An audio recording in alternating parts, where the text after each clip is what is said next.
Malachi chapter 4, here you've got a wonderful prophecy of the coming of Jesus. The Son of Righteousness, that's the Lord Jesus, will arise.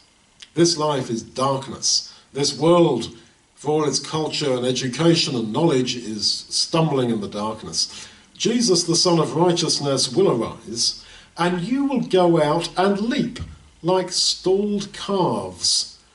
The idea of stalled calves is that they are just fed till they get fatter.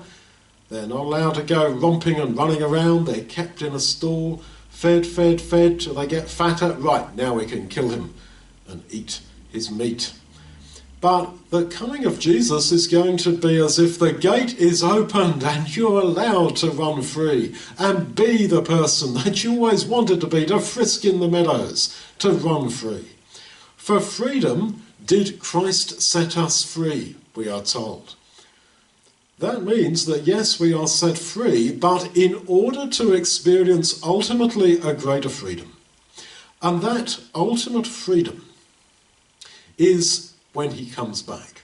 For now, we are slaves to him. We were slaves to sin. At baptism, we became slaves to the Lord Jesus. But you are still a slave. And that may irk you, that there are still ties that bind. But the great paradox is that yes, it is servitude, it is slavery, there are ties that bind in his service.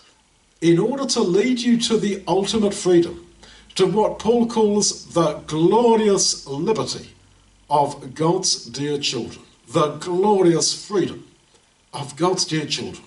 That is what he intends to give us, that ultimate freedom, a freedom to an extent that people in this life cannot perceive it. It is beyond us to understand that level of freedom.